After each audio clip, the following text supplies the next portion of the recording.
हम पाकिस्तान का किस्मत तब्दील करेंगे। आज एक पाकिस्तान और अवाम एक थे, एक हैं और एक रहेंगे।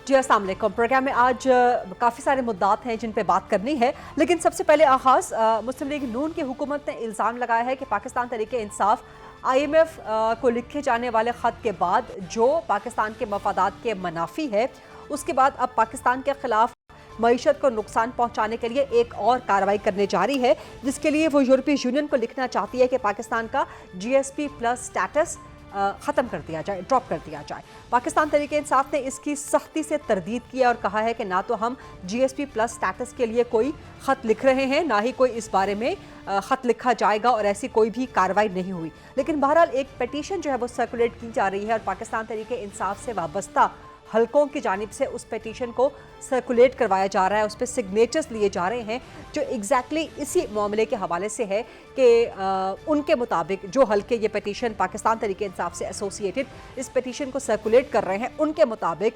बानी पाकिस्तान तहरीक इंसाफ को जेल में सहूलियात नहीं दी जा रही, इंसानी हुकूक की खिलाफ वर्जियाँ हो रही हैं और इसलिए यूरोपियन यूनियन पाकिस्तान से GSP+ स्टेटस जो है वो रिकॉल कर ले।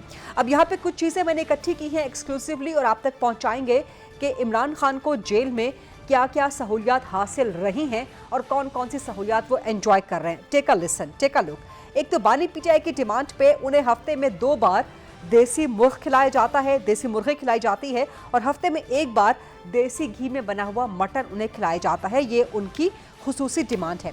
बानी PTI की हिदायत पे खुसूसी डाइट का खाना भी उनके लिए तैयार होता है, जिसमें नाश्ते में ब्रेड, 2 से 4 या 6 अंडों का ऑमलेट शामिल है, दही और चाय शामिल है और रोज़ाना मौसमी फल भी उन्हें खिलाए जाते हैं। लंच और डिनर में देसी मुर्गी और देसी घी में बने हुए मटन के अलावा मौसमी सब्जियां लाजिम हैं और ख़ास तौर पे तैयार करदा दालें होती हैं जो उनको पेश की जाती हैं। चावल, दही, सलाद, ये सब कुछ लाजमन उनको लंच और डिनर में प्रोवाइड किया जाता है। बानी पाकिस्तान तहरीक इंसाफ को खुसूसी किचन की सहूलत हासिल है। इसके अलावा बानी PTI की चहलकदमी के लिए कई बैरकों को और कुछ इत्तलात के मुताबिक 7 बैरकों को तोड़ के एक खुला हॉल, एक खुली राहदारी बनाई गई है ताकि वो चहलकदमी कर सके। जिस कमरे में बानी PTI रिहाइश पजीर रहे वहाँ पर नया पेंट करवाया गया और फ्लोर को सीमेंट से दोबारा बनवाया गया और छत पे नया पंखा भी लगवाया गया। इसके अलावा इमरान खान को नया गद्दा, मैट्रेस, 4 नए तकिए, टेबल, कुर्सी, जाय नमाज और एयर कूलर की खुसूसी सहूलत मुहैया की गई। बानी चेयरमैन PTI की जेल रिहाइश के कमरे में एक खुसूसी 21 इंच का LED TV भी लगवाया गया। बानी PTI की मर्जी और पसंद के अखबारात रोज़ाना उनको फराहम किए जाते हैं। इसके अलावा उनकी मर्जी और पसंद की किताबें भी उनको प्रोवाइड की गई। बानी PTI के लिए 2 वॉशरूम्स को तोड़ के एक खुले आरामदेह वॉशरूम की सहूलत फराहम की गई, जिसकी दीवारें भी ख़ास तौर पे ऊंची करवाई गई और उस वॉशरूम पर खुसूसी फाइबर डोर भी लगवाया गया। इसके अलावा कोमोड, मुस्लिम शॉवर भी बानी PTI के लिए नया लगवाया गया। वॉशरूम में एक खुसूसी टिश्यू स्टैंड और स्टेनलेस स्टील की नई टूटियां भी आवेजा की गई। बानी चेयरमैन PTI के लिए वॉशरूम की दीवारों पे खुसूसी और नया प्लास्टर और पेंट करवाया गया। कमरे से बाहर भी एक खुसूसी वॉश बेसन अलग से लगाया गया, जिसके ऊपर जहाजी साइज का शीशा अलग से अलहदा से आवेजा किया गया। बानी चेयरमैन PTI के कमरे, वॉशरूम और रोजमर्रा के कपड़ों की सफाई के लिए एक खुसूसी सैनिटरी वर्कर अलग से प्रोवाइड किया गया, जो कि बानी PTI के कपड़ों की देखभाल करता था और हाइजीन की फैसिलिटीज़ की देखभाल करता था। इसके अलावा बानी PTI के कपड़ों की रोज़मर्रा इस्त्री की सहूलत भी अलग से मौजूद। जेल में जो रिहाइश की जगह है बानी चेयरमैन PTI की, वो रोज़ाना फिनाइल से साफ़ की जाती और इमरान खान के लिए हिफ्ज़ाने सेहत की सहूलियात का खुसूसी ख्याल रखा जाता। ये एक तवील लिस्ट है सहूलियात की जो बानी चेयरमैन PTI के लिए मौजूद है। सो PTI का ये बयानिया कि उनको जेल में सहूलियात नहीं दी जा रही, ये बिल्कुल गलत नज़र आता है, बिल्कुल गलत है। इसके अलावा 2-3 और मुद्दात हैं आज प्रोग्राम में बात करने के लिए। इमरान खान से मुलाकात का मामला है, पाकिस्तान तहरीक इंसाफ मुसलसल कह रही है कि उनको मुलाकात की इजाज़त दी जाए। सेनेट के इलेक्शंस आने हैं, ये मामला अब अदालत में चला गया है। देखें अदालत इस पर क्या फैसला देती है। मखसूस सीटों का मामला लाहौर हाईकोर्ट में भी है, पेशावर हाईकोर्ट में भी है। लाहौर से फिलहाल रिलीफ नहीं मिला, स्टे ऑर्डर चाह रही थी पाकिस्तान तहरीक इंसाफ, नहीं मिला। पेशावर हाईकोर्ट ने फैसला महफूज कर लिया है, शनीद है कि कल तक सुना दिया जाए। इसके अलावा वज़ीर आज़म से शहबाज शरीफ से आज CM KP अली अमीन गंडापुर की मुलाकात हुई और अली अमीन गंडापुर खुद भी इस वक्त हॉट वाटर्स में आ चुके हैं। उनके खिलाफ एक नाअहली की दरख्वास्त इलेक्शन कमीशन में सुनवाई के लिए लग चुकी है। खैबर पख्तूनख्वा से कुछ फॉर्म 45 भी मंजर आम पे आए हैं, जिनमें वही सूरत हाल है जो पाकिस्तान तहरीक इंसाफ पंजाब के या दीगर इलाकों के पाकिस्तान के फॉर्म 45 की सूरत हाल दिखा रही थी। वही ओवर राइटिंग है, वही काट छाट की गई है, वही कटिंग की गई है। तो खैबर पख्तूनख्वा से जो फॉर्म 45 सामने आए हैं, क्या फिर वो भी ये डिपिक्ट करते हैं कि धांधली हुई है? इस सवाल को लेके आगे बढ़ेंगे। मौलाना फजल रहमान साहब ने ईद के बाद वज़ीर आज़म शहबाज शरीफ की हुकूमत के खिलाफ एहतजाज का ऐलान कर दिया है। तो ये वो बड़े बड़े मुद्दात हैं, टॉपिक्स हैं जिन पे आज हम प्रोग्राम में बात करेंगे। प्रोग्राम के फ्लोर को डिबेट, डिस्कशन, क्वेश्चन आंसर्स के लिए ओपन करते हैं। मेरे पास बड़ी ज़बरदस्त शख्सियात आज मौजूद हैं। सबसे पहले राजा रियाज साहब मुस्लिम लीग नून के मरकज़ी सरकर्दा रहनुमा हैं, वो ज्वाइन कर रहे हैं। सेंट्रल कमरान मुर्तज़ा साहब हैं, JUIFA के मरकज़ी सरकर्दा रहनुमा हैं। सेनेटर निसार खोड़ो साहब हैं, पाकिस्तान पीपल्स पार्टी के सीनियर सरकर्दा रहनुमा हैं। और नदीम कुरैशी साहब जो कि पाकिस्तान तहरीक इंसाफ पंजाब के मरकजी रहनुमा हैं। राजा रियाज साहब, आपको मेरी आवाज़ आ रही है? आ रही है जी। सर, पहला सवाल मैं आपसे करना चाहूँगी। एक तो हुकूमत ने आज इल्ज़ाम लगाया विफाकी वज़ीर इत्तलात ने कि पाकिस्तान तहरीक इंसाफ ने GSP+ स्टेटस के लिए यूरोपीय यूनियन को ख़त लिख दिया। वो बातें PTI ने तरदीद भी कर दी कि ऐसा नहीं हुआ। तो क्या इन मामलात को बहाने बना के हुकूमत कोई सियासी इंतकाम लेना चाह रही है? इमरान खान से उनको जेल में बंद रखना चाह रही है? बिकॉज हुकूमत ने कहा कि जेल से मईशत के खिलाफ कोई हिदायत मिल रही हैं। PTI इनको बिल्कुल निगेट कर रही है और इमरान खान से मुलाकात का मामला अब अदालत में है। जी मोहतरमा, आप जानती है कि जब इमरान खान की हुकूमत थी, तरीन साहब वफाकी वजीर थे खजाना के, तो उन्होंने पंजाब के वजीर खजाना और KP के वजीर खजाना को कहा कि आप IMF को खत लिखें, और KP के वजीर खजाना ने वो खत लिख दिया था और पंजाब के वजीर खजाना लगारी साहब ने इनकार कर दिया था कि ये पाकिस्तान के साथ दुश्मनी है। जब अपना PTI का अपना वजीर खजाना पंजाब कह रहा है कि ये खत पाकिस्तान के साथ दुश्मनी है, गद्दारी है, उसके बाद मेरा ख्याल है हमें कुछ इस पे कमेंट्स करने की जरूरत। अब आ गया मसला, इलेक्शन के बाद इन्होंने फिर वही हरकत की, पाकिस्तान के खिलाफ एक बड़ी साजिश की और उन्होंने IMF को खत लिख दिया है। अब उसके आगे से जो जवाब आया है उस पर मैं तफसील में नहीं जाता, आपको पता है मुझे। अब ये जो दूसरी साजिश कर रहे हैं कि ये एक मेंबरशिप की बात कर रहे हैं, कहते हैं हमने जेल की बात करनी है, जेल में सहूलतें आपने अभी गिन दी हैं, हम भी जेल में कई दफा रहे हैं, कभी ये सहूलतें नहीं मिली जो इमरान खान को मिली हुई हैं।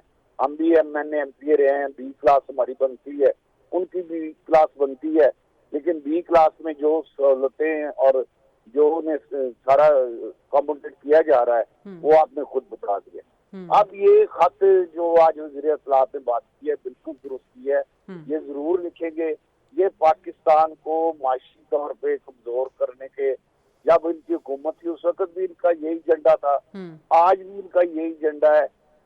अगर क्या है, मैं इस चीज को तस्लीम करता हूँ कि इमरान खान को नौजवानों के महत हासिल है, लेकिन इमरान खान पाकिस्तान के खिलाफ कोई ऐसा मौका आप मुझे बता रहे जो उसने पाकिस्तान के खिलाफ जाया किया हो।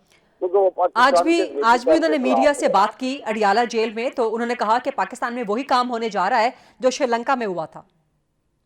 जी, वो श्रीलंका में इन्होंने करने की कोशिश की थी, पाकिस्तान डिफॉल्ट हो रहा था। मैं लिख के देने को तैयार हूँ कि अगर इमरान खान की हुकूमत होती तो पाकिस्तान डिफॉल्ट कर जाना था और श्रीलंका जैसे आज हालात होने थे। इसमें मैं शहबाज शरीफ साहब को क्रेडिट देता हूँ, तो उन्होंने बहुत मेहनत की, खुद जाके IMF से जो हेड से बात की पेरिस में, हमें तो किस्त मिल गई और हम डिफॉल्ट होने से बच गए। अब भी इनकी यही कोशिश है, लेकिन ये कागजात नहीं होंगे। अच्छा। इंशाल्लाह पाकिस्तान तरक्की की तरफ अब सफर शुरू कर चुका है। ये जो मर्जी साजिश पाकिस्तान के खिलाफ करें, पाकिस्तान को आगे की तरफ बढ़ना है। जो चीन के सदर में ठीक। जो बाकी ठीक। ममालिक है उन्होंने जो रिस्पॉन्स दिया है मियां शहबाज शरीफ साहब को, उसके बाद ये ठीक। ठीक है कि पाकिस्तान तरक्की की तरफ जाए। ठीक है, मैं सेनेटर निसार खोड़ साहब की तरफ जाऊंगी। पीटीआई से नदीम कुरैशी भी मौजूद हैं, जाहिर है काफ़ी कुछ जमा हो जाएगा नदीम साहब आपको जवाब देने के लिए, और कामरान मुर्तज़ा साहब भी मौजूद हैं। लेकिन सेनेटर निसार खोड़ साहब, आपको आवाज़ आ रही है मेरी? जी आ रही है। सर, सेनेट के इलेक्शंस की बिल्कुल आमद है, और आज इमरान खान ने इल्ज़ाम लगाया है कि सेनेट इलेक्शन में एक तो पैसा दोबारा चलने लगा है। वो कहते हैं गुज़श्ता इलेक्शन में गिलानी का बेटा पकड़ा गया लेकिन कोई कार्रवाई नहीं हुई, अब एक बार फिर पैसा भी लगा रहे हैं और मुझे जेल में बंद करके मुझसे मुलाकात की इजाज़त ना दे के सेनेट के इलेक्शन को मैनूवर करना चाहते हैं। निसार खोड़ो साहब।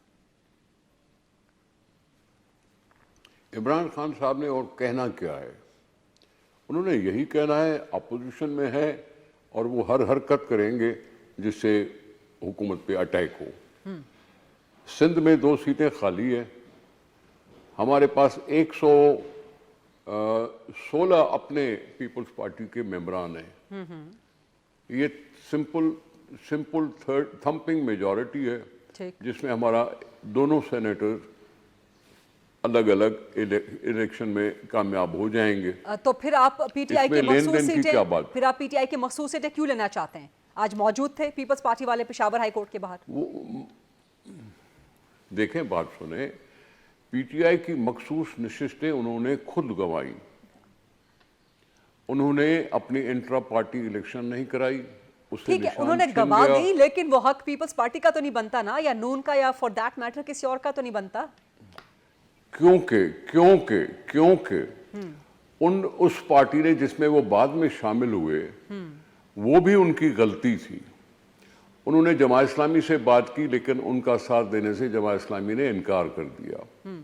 आगे जाके महमूद अचकज़ई साहब को वो सदारती उम्मीदवार तो बना सकते हैं, लेकिन उनकी भी जमात थी, उसमें शामिल हो जाते, शायद उसकी लिहाज से उसको सीटें मिल सकती थी। अख्तर मेंगल साहब की पार्टी थी, उसको भी दे सकते थे, उनके पार्टी में शामिल हो जाते, उन्होंने भी लिस्ट फराहम की हुई थी, हो सकता है उनको से ये मिल जाती। इन्होंने लिस्ट फराहम न करके सुन्नी इत्तेहाद काउंसिल ने, ठीक, क्योंकि उनके सरबराह भी आज़ाद खड़े हुए थे, तो आज़ाद उम्मीदवार लिस्ट प्रोवाइड नहीं करता। लेकिन वो आपका हक नहीं बनता ना, तो अगर आप लेते हैं, अगर आप लोग लेते हैं पीटीआई, मेरा हक बनता है सर। आपका अपना प्रोपोर्शनल रिप्रेजेंटेशन से ऊपर हक कैसे बन सकता है सर? मैं कह रहा हूं, हमने 29 नाम दिए थे, हम इतने जीते हैं, दूसरी जमात को मिल नहीं रही, तो हाउस को इनकम्प्लीट कैसे रखेंगे? सर, किसी को तो देनी है। ऐसा कानूनी लकूना है कि जिस पे वजाहत होनी चाहिए, लेकिन फिर लकूने पर आप लकूने पे इलेक्शन कमीशन को फैसले का हक दे ना। लकूना अगर है तो इलेक्शन कमीशन फैसला देगी, आप और मैं तो नहीं देंगे। सुप्रीम होगा या इलेक्शन कमीशन की रूलिंग सुप्रीम होगी? सुप्रीम कोर्ट या कॉन्स्टिट्यूशन कहता है कि हाउस इतना होना चाहिए जी। अगर कोई पार्टी लिस्ट नहीं देती तो बची हुई सीटें किसको देंगे? हाँ। बची हुई सीटें किसको देनी है? हाउस को कंप्लीट भी करना है। इस पे आइन खामोश, इस लिहाज से हमने भी क्लेम डाला, इस लिहाज से हमने क्लेम डाला, हमने अप्लाई किया इलेक्शन कमीशन को, नून ने भी किया, हमने भी किया, एमक्यू ने भी किया, दूसरों ने भी किया। राइट। तो फिर अगर वो क्लेम करती है और हाउस को कंप्लीट करना है तो फिर हम क्यों ना कहेंगे जी हाँ हमें मिलो, क्योंकि दूसरों की लिस्ट नहीं है। इसी पॉइंट को लेकर नदीम कुरैशी साहब की तरफ मैं जाना चाहूंगी। नदीम साहब, काफी सारे मामलात इकट्ठे हो गए हैं। एक तो जीएसपी प्लस का स्टेटस, पाकिस्तान तहरीक इंसाफ जो एक पिटीशन सर्कुलेट कर रही है उससे अपने आप को डिसएसोसिएट करेगी कि नहीं करेगी, बिकॉज पिटीशन सर्कुलेट हो रही है पाकिस्तान तहरीक इंसाफ से वाबस्ता हलकों की जानिब से। दूसरा, सेनेट के इलेक्शन, निसार खोड़ो साहब ने जो बात की और राजा रियाज साहब ने जो बात की। पाकिस्तान तहरीक इंसाफ का चेयरमैन, पाकिस्तान तहरीक इंसाफ का बड़ा वाज़ेह मौक़िफ़ है। हम किसी सूरत भी पाकिस्तान के हाल को मजीद खराब नहीं होने देना चाहते। आज का जो ये जो हुक्मरानों का एक टोला पाकिस्तान में इकट्ठा किया गया है, अभी निसार खोड़ो साहब बड़ी शानदार गुफ्तगू फरमा रहे थे तहरीक इंसाफ के हवाले से, जिन्होंने ये भी गलती की, ये भी गलती की, ये भी गलती की। काश खोड़ो साहब हमारे सीनियर हैं, वो बिलावल भुट्टो जरदारी साहब की वो तकारीर जरूर सुन लेते जो वो 10 दिसंबर से लेकर और 5 फरवरी तक अपनी इंतखाबी मुहिमें करते रहे। जिसमें वो पाकिस्तान की मुआशी तबाही का जिम्मेदार इसहाक डार साहब को और शहबाज शरीफ साहब की पॉलिसियों को ठहराते रहे और बाकायदा सबूत के साथ गुफ्तगू करते रहे। अब हमारा अलमिया एक है, जैसे ही हम इक़्तिदार की राहदारियां चढ़ते हैं, हम अपनी माजी की हुई बातों को भूल जाते हैं। अच्छा, राजा रियाज साहब की बात करने का तो मैं नहीं समझता कोई फायदा हो चुका। राजा रियाज साहब तो ये दुनिया का एक तारीखी एक सियासी एक किरदार था कि जो अपोजिशन लीडर थे, जिस हुकूमत के खिलाफ अपोजिशन लीडर थे, उसी हुकूमत से टिकट के उम्मीदवार थे। और बाद में आपने देखा कि अल्लाह ताला का ऐसा कर्म हुआ कि फैसलाबाद की आवाम ने इन जैसे उन तमाम लोगों को रिजेक्ट किया जिन्होंने अपने वोट को 2018 में जिस नाम पर लिया था उसको तब्दील किया। मैं अब लफ्ज ज़मीर फरोशी या नोटा यूज करूंगा तो शायद इनको नागवार गुजरे, लेकिन हुआ यही है कि जिन लोगों ने वफादारियां बदली उनको फिर पाकिस्तान की आवाम ने जो उनका हशर किया। और बिलखुसूस फैसलाबाद राजा रियाज साहब का शहर है, फैसलाबाद में जो कुछ हुआ, जितने सियासी मैदान में जफादरी थे, जितने बड़े बड़े लीडर्स थे, कोई अपने आप को हकीम कहता था, कोई अपने आप को डॉन कहता था, कोई अपने आप को डॉन समझता था। फैसलाबाद के लोगों ने तहरीक इंसाफ के उन नहते उम्मीदवारों को, जिनको इंतखाबी मुहिम में मूव करने की भी इजाजत नहीं थी, जो ना जलसा कर सकते थे ना रैली कर सकते थे, पाकिस्तान की आवाम की तरफ फैसलाबाद के लोगों को रिजेक्ट कर दिया और उम्मीदवारों को कामयाब किया जो उम्मीदवार बिल्कुल निहत्ते थे और मजबूत थे। मैं आपको एक गुजारिश कर दूं, फरीदा साहब, पाकिस्तान बदल रहा है जी। खोड़ा साहब आपकी तरफ आती हूँ, जरा नदीम साहब जवाब दे दें और सेंटर कामरान साहब से भी बात करनी है। खोड़ा साहब फिर आपकी तरफ आती हूँ। जी नदीम साहब, देखिए, आप जेल में मौजूद सहूलियात के हवाले से गुफ्तगू की है, वो गुफ्तगू मेरे लिए बड़ी ऐसी थी जैसे मैं मुगलिया दौर में वापस चला गया और आपकी तफसीलात को इकट्ठा करना, आपकी उस तफसीलात पर ब्रीफिंग देना। राजा रियाज साहब कुछ कहना चाह रहे हैं? मैं क्या ये कौन हम साहब सब हो रहे कुछ कहना चाहते हैं। नदीम कुरैशी साहब हैं, एमपीए हैं पंजाब से। अच्छा, इन ये बताएं कि मैंने इलेक्शन नहीं लड़ा, मेरे बेटे ने लड़ा है और उसने 93,000 वोट लिए हैं। जिस तरह आपके साथ आप दादली का शोर मचा रहे हैं ना, हम भी बात करेंगे, हमें वक्त आने दे। हमारे साथ भी फैसलाबाद में दादली हुई है। आप किस तरह कह सकते हैं कि फैसलाबाद की सारे सीटें जब आप जीत जाएं तो यहाँ दादली नहीं है, और अगर और किसी जगह आप जीत जाएं, हार जाएं तो वहाँ दादली है? आप तो 2013 से आपका यही मिशन है कि जहाँ हार जाएं दादली है और जहाँ आप जीत जाएं 2018 में आपने एक दफा भी नहीं कहा कि हम इलेक्शन हार गए, हम वज़ीर-ए-आज़म पद के बैठ के। तो जरा हकायक के साथ रहें, हकायक की बात करें, इस तरह बात बना। राइट नदीम साहब जल्दी से जवाब मुकम्मल कीजिएगा, फिर मुझे सेंटर कामरान साहब की तरफ जाना है, काफी देर से वो खामोश है। और नदीम साहब आप कह रहे थे कि जो इमरान खान को सहूलियात मिल रही हैं, आपको लग रहा है कि मुगलिया दौर में चले गए हैं, ये सब मिली है सहूलियात इमरान खान साहब को? आपको सही लग रहा है कि आप किसी बादशाहत के दौर में चले गए हैं? गरीदा साहबा, इतनी तफसील से आपका ये बयान करना मुझे बड़ा अच्छा लगा। इतनी सहूलियात में जो शख्स है, तो फिर ये जेल की दीवारें खोल दी जाए, जेल की सलाखें खोल दी जाए, ऐसा खौफ क्या है उस शख्स का कि आपने इतनी सहूलियात देकर उनको पाबंद सलासल किया हुआ है? आप उनके आपसे मुराद ये सारा निजाम उनके खौफ में मुब्तला है। सहूलियात इमरान खान ने खुद मांगी है। क्या कह रहे हैं जनाब? एक्सक्यूज मी, आज आप अडियाला के कैदियों का हाल देखें, जो अडियाला में सियासी कहती है, अडियाला में जो खवातीन कैद है, पाकिस्तान तहरीक इंसाफ के वो वर्कर्स, वो लीडरशिप जो कैद है पिछले 10-11 माह से, आप उनकी सहूलियात की बात कर रही हैं? या आम कॉमन वर्कर्स को मौत की चक्कियों में बंद किया गया? ये बात आपकी दुरुस्त है, ये बात आपकी बिल्कुल दुरुस्त है कि ऐसा कैसे हो सकता है कि एक लीडर को ये सहूलियात मिली हो और वर्कर्स जो हैं वो जेल में चक्कियां काट रहे हो या काल कोठरियों में बंद हो। सेंटर कामरान साहब, मैं वापस आपकी तरफ आती हूँ। नदीम साहब वापस आती हूँ, इजाजत दीजिए। प्रोग्राम में छोटी सी ब्रेक का वक्त हुआ, let's take a short break and then will come back. जी, welcome back after the break. Senator साहब, आज आपकी जमात पेशावर हाई कोर्ट के हवाले से भी मौजूद थी। इमरान खान इल्जाम लगा रहे हैं कि सेनेट के इलेक्शन में दोबारा पैसा चलाया जा रहा है और जो पीटीआई की सीटें हैं उनको हथिया के सेनेट के इलेक्शन को मैनूवर किया जा रहा है। एक तरफ आप लोग पीटीआई के साथ अलायंस में भी हैं और दूसरी तरफ फिर उनकी सीटें भी आप लेना चाहते हैं। ये क्या, ये तजाद नहीं क्या सेंटर कामरान साहब? हाँ बीबी, ये किसने कहा कि हम पीटीआई के साथ अलायंस में? एक बात पे, एक नुक्ते पे सिर्फ इतना इत्तेफाक हो सकता है कि या इसको आप समझ लीजिए कि जो है ना, दोनों एजिटेट कर रहे हैं धांधली का, मगर उसके ऊपर भी हम कोई मिलके तो नहीं चल रहा है। इकट्ठी कोई मूवमेंट हमारे पार्ट पे होगी। अच्छा चलिए वो उस बात को छोड़ दीजिए कि हम बहरहाल ये क्लैरिटी के लिए कि हम उनके साथ मिलके नहीं चल रहे, ना वो हमारे साथ मिलके चल रहे। एक दो तीन मुलाकातें जरूर हुई हैं, मुलाकातें पीपल्स पार्टी के साथ भी हुई हैं, मुलाकातें नून वालों के साथ भी हुई हैं, मुलाकातें एमक्यूएम वालों के JUI पीटीआई के साथ ग्रैंड अलायंस में जाएगी? जी नहीं, हम नहीं जा रहे। किसी को अगर चलना था हम बिल्कुल अपना हमने बरकरार रखें। अच्छा, पार्टी के साथ नहीं है, ना जो गवर्नमेंटल पार्टी है ना हम उनके साथ गए हैं, ना हम इस तरफ गए। हम किसी के साथ ग्रैंड अलायंस या कोई उससे छोटा अलायंस उसमें जो है ना वो नहीं गए। आपने कहा कि सीटों की बात की, आपने कहा कि जी हम पीटीआई की सीटें लेना चाहते हैं। इसकी एक छोटी सी मिसाल मैं आपको दे देता हूँ। वरीदा बीबी एक चीज और भी क्लियर कर लीजिए, कल जजमेंट के लिए नहीं गया, कल आर्गूमेंट्स के लिए गया और काजी साहब, काजी अनवर साहब जो है आर्ग्यू करेंगे, हमारे पार्ट पे आर्ग्यू हो गया। अच्छा ये जो क्लेम करते हैं कि इसलिए हमारी ईमान है, ये आप इसको एक बड़ी आसान सी इसकी मिसाल दे देता हूँ कि बाद में फर्ज करें बाई इलेक्शन हो रहा है या इलेक्शन हो रहा है और इलेक्शन में जो है ना वो दो पार्टियों के, तीन पार्टियों के कैंडिडेट जो है ना वो कंटेस्ट कर रहे हैं और बाकी हो सकती हैं। इसके लिए बाकायदा सेक्शन 104 के तहत इनको लिस्ट फाइल करनी थी और उसके लिए लिस्ट फाइल करने के लिए उस कंटेस्ट करने के लिए एक कट ऑफ डेट थी। अगर कोई पार्टी उसमें कंटेस्ट नहीं करती, पार्टिसिपेट नहीं करती, तो देन जो है वो सीट फिर उसकी नहीं रहती, सीट उनकी हो जाती है जिनका आपस में मुकाबला होता है, जो कंटेस्टेंट है। तो मुकाबला जो है बाकी रिमेनिंग पार्टीज का था, इनके दरमियान नहीं था।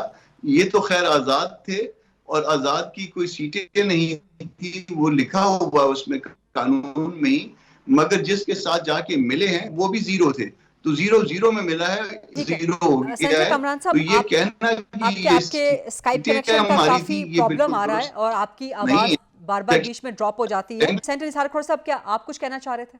मैं कह रहा था कि आपने जो जो भी सवाल किए जी, उसका इन पैनलिस्ट में से वो जो पीटीआई को रिप्रेजेंट कर रहे थे उन्होंने तो कोई जवाब ही नहीं दिया। रिजर्व सीटों के बारे में आपने कही बात, कामरान मुर्तजा साहब की बात आपने सुन ली, आप शायद किसी हद तक एग्री कर रही थी, मेरे से एग्री नहीं कर रही थी।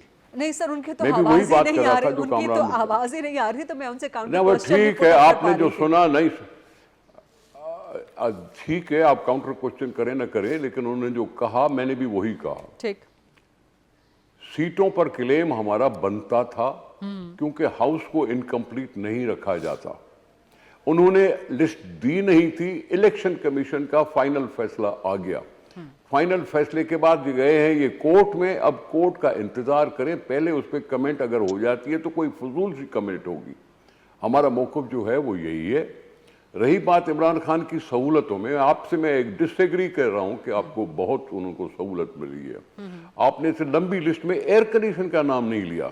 अच्छा, देख लें आप लिस्ट में एयर कंडीशन है या नहीं है। एयर कूलर तो हमारे पास आया है क्योंकि ये वो लिस्ट है जो कि प्रोवाइड की गई थी अदालत में, सरकारी लिस्ट है ये, उनको सहूलियात की। मैं वही कह रहा हूं, उसमें एयर कूलर का जिक्र तो है, एयर कंडीशन भी प्रोवाइड किया गया। आप हंस रहे हैं। उनको जेल काटना नहीं आता। नहीं, इमरान खान को एयर कंडीशनर भी प्रोवाइड किया गया, एसी भी प्रोवाइड किया गया। अच्छा, नहीं, मैं आपसे पूछ रही हूं, सुना नहीं, मैं आपसे पूछ रही हूं खोड़ो साहब। मैं बाबा जहां इतनी आप लिस्ट बता रही थी तो उसमें मैंने देखा कि आपने एसी का जिक्र नहीं किया, एसी स्प्लिट लेवल वो जिक्र था नहीं, इसलिए मैंने आपको याद करवाया कि जी इमरान खान को वो भी दे दो क्योंकि जेल उनको काटनी नहीं आ रही। इमरान खान से पूछे पीपल्स पार्टी की औरतें, पीपल्स पार्टी को सुने तो सही, पे एतराज है तो वापस ले लेना अपनी सहूलियत। सुने तो सही। अच्छा जी फरमाइए। सुनने तो सही जी फरमाइए। कोई जमाना था हमारी पीपल्स पार्टी की वर्करें लाल किला लाहौर में बंद, नीचे अंडरग्राउंड जो सेल बने हुए थे उसमें बंद रही है। अकूबत खाने जो तकालीफ वर्करों को आई है पिछले जमानों में, वो अगर उससे ये गुजरते तो फिर तो तौबा कर लेते। हम थे ढीठ कि हमने तौबा नहीं की और सियासत को जारी रखा। इनके लोगों पर थोड़ा बहुत प्रेशर आया तो इन लोगों ने पार्टियां चेंज कर दी, 3-3 पार्टियां बन गई। इमरान खान साहब को अभी और क्या सहूलत चाहिए, अभी और क्या सहूलत चाहिए कि कह रहे हैं कि सहूलतें नहीं है। नाश्ता मिल रहा है, लंच मिल रहा है, डिनर मिल रहा है, चॉइस के खाने मिल रहे हैं, सब साफ है, सब बाथरूम है, फला है, ये है, वो है। मैंने सिर्फ में ऐड कर दिया कि जी स्प्लिट लेवल एसी का जिक्र किया नहीं गया, इसलिए भले उसको नहीं, मेरे सवाल का जवाब देना खोड़ो साहब, then I will go to Nadeem साहब एंड कामरान साहब एंड राजा रियाज साहब। लेकिन खोड़ो साहब सवाल का जवाब दे दें कि पीपल्स पार्टी को अगर इतना एतराज है इमरान खान को मिलने वाली फैसिलिटीज पे, तो आप लोग वापस ले लें हुकूमत में। मैंने कब कहा? एतराज नहीं मैंने कब कहा एतराज? वैसे ही तंज कर रहे हैं। मैंने एतराज की बात नहीं की, वैसे ही तंज कर रहे हैं, वैसे ही मजाक मैं उड़ा रहे ऐसे हैं। तंज कर रहा हूँ। अच्छा, हाँ, ऐसे तंज कर रहा हूँ। अच्छा, मैं एतराज क्यों है? आपने लिस्ट पढ़ी, मैंने तो मांगी नहीं, मैंने नहीं मांगी आपसे लिस्ट। अच्छा, ठीक है। आपने खुद पढ़ी, मैंने मुझे नहीं, नदीम, मुझे नहीं था कि जेल में क्या होता है क्या नहीं। ठीक है, राइट। नदीम साहब की तरफ जाते हैं। नदीम साहब बोलो, इनको बोलो कि वो सीमेंट की सिल होती है जिस पर भी सोना पड़ता है। हम खुद सोए हुए हैं सीमेंट की सिल पर। नदीम साहब इसका जवाब दीजिएगा। इनको भी बिस्तर में मिले हुए। नदीम कुरैशी साहब इसका जवाब दीजिएगा। और दूसरा मेरा सवाल वहीं पे बरकरार है कि जीएसपी प्लस स्टेटस वापस दिया जाए। पीटीआई ने कह दिया कि हम कोई खत नहीं लिख रहे, ना लिखने का इरादा है, तो उस पिटीशन से भी आप इनकार कर देना नदीम कुरैशी साहब, जो सर्कुलेट हो रही है। देखिए, मैं आपको गुजारिश कर दूं, जब पीटीआई ने एक चीज से इनकार कर दिया तो इसका मतलब है वो एक ऑफिशियल हमारी स्टेटमेंट है। और पाकिस्तान में पिछले 20 माह में जितने झूठ बोले गए हैं, जितनी फेक दस्तावेजात दी गई हैं और जितने इल्जाम लगाए गए हैं, मुझे का मुकद्दस महीना है, हमने तो सुना था शैतान को कैद कर दिया जाता है। यहाँ तो लाखों की तादाद में शैतान आ गए हैं मार्केट में। ये पता नहीं पाकिस्तान पे कौन सा कोई इंसान इस्लामी कानून लागू होता है। मैं खोड़ा साहब से गुजारिश करता हूँ, ये जो हमें दास्तानें सुनाते हैं ना जी, हम सिलों पर लेटे, हम कैद खानों में रहे, हम सौगत खानों में रहे, हुजूर ये माजी की बातें हैं जो जुल्फ़िकार अली भुट्टो और बेनज़ीर भुट्टो साहबा के साथ चली गई। अल्लाह ताला उनको गनी की रहमत करे। आपका तो मैं आप फिर महसूस करेंगे, आपने हजारों तंज की है। आपका तो अलम यह है कि आपको पंजाब में कोई बंदा वोट देने में तैयार नहीं है। आपने सिंध के लोगों को जकड़ा हुआ है, कश्मीर से लेकर कराची तक के लोगों को हॉस्टेज किया हुआ है। अब आपके साथ ताकतें भी शामिल हो गई है। कराची में जिसको 15,000 वोट मिला है वो 1.5 लाख वोट लेकर जीत गया है, और जिसको 1.5 लाख वोट दिया कराची के लोगों ने, सिंध के शहरियों ने, उनको आपने मुस्तरद करवा दिया।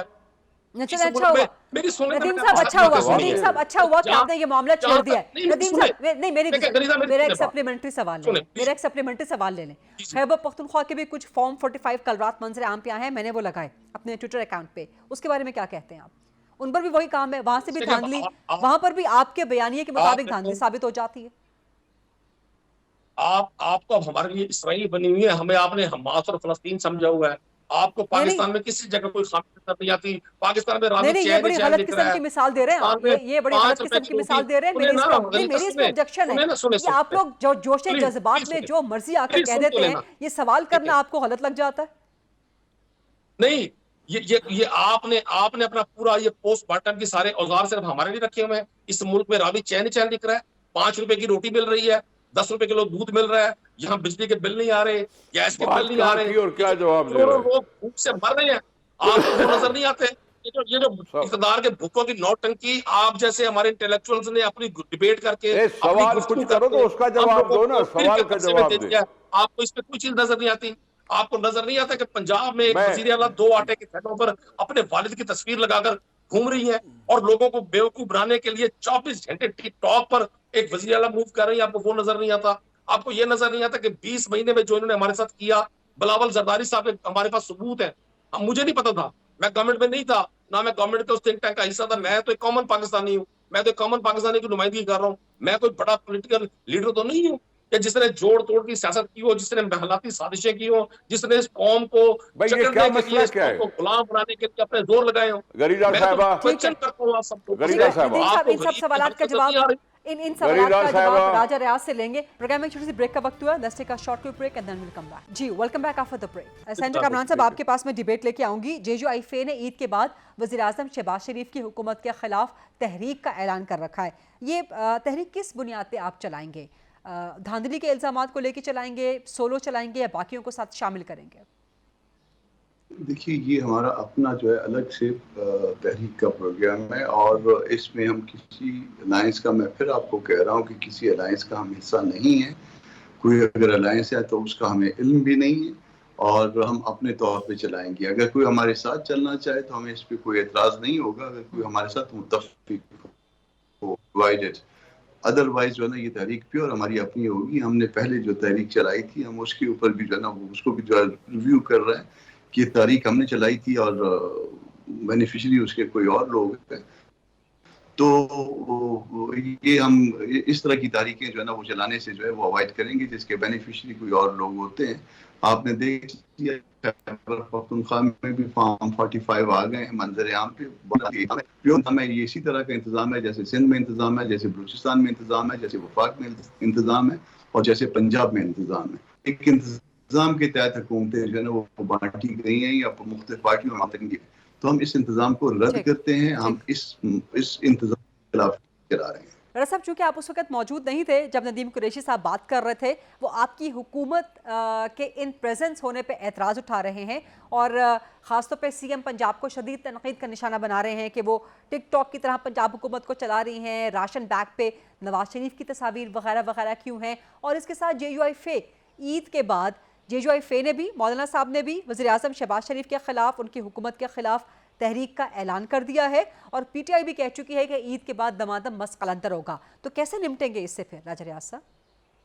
सबसे पहले तो जी इमरान खान ने जो गंदा तरीन लफ्ज इस्तेमाल करूंगा, एक घटिया और एक चोर डाकू बुजदार वजीर आला जो हम पे नामजद किया था, जो एक डाकू था, चोर था और पीरनी की सिफारिश पे इमरान खान ने पंजाब में लगाया और जिस तरह उसने पंजाब में डाके मारे और जिस तरह पंजाब को लूटा, आज तक डिप्टी कमिश्नर और DPO की सीट पैसे दे के नहीं लगी। बुजदार के दौर में ये सीटें भी पैसे दे के लगती रही हैं। नदीम कुरैशी साहब को कहें कि कुरान उठाए कि मैं ये बात गलत कर रहा हूँ, ये सही कर रहा हूँ।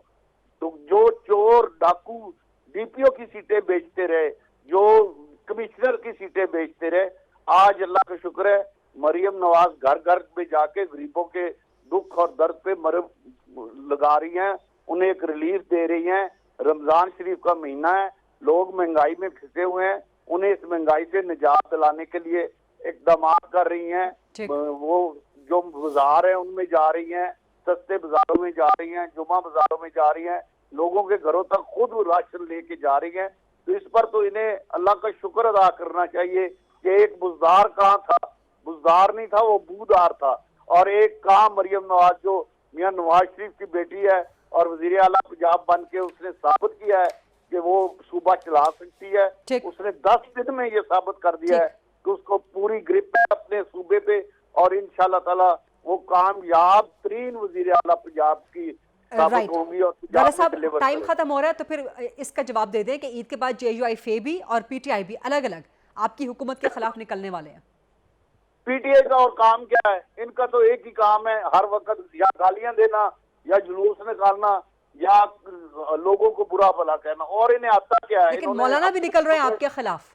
अब मौलाना साहब हमारे भाई हैं, मेहरबान हैं, इंशाल्लाह मियां नवाज शरीफ और आसिफ जरदारी साहब दोनों के वो बड़े भाई हैं। इंशाल्लाह अगले 2-4 दिनों में इकट्ठी इफ्तारी होगी और उस इफ्तारी पे जरदारी साहब होस्ट होंगे और इंशाल्लाह मामला तय पा जाए। अच्छा, बहुत बहुत शुक्रिया राजा रियाज साहब। प्रोग्राम का वक्त खत्म हो चुका है, वरना इस पर हम मजीद डिबेट आगे चला सकते थे। राजा रियाज साहब, सेंटर निसार खोड़ो साहब, सेंटर कामरान मुर्तज़ा साहब और नदीम कुरैशी साहब, बहुत बहुत शुक्रिया आज के प्रोग्राम के लिए। ये था आज का प्रोग्राम। आज से टुमारो इंशाल्लाह एट 8 o'clock ऑन GTV। अल्लाह हाफ़िज़।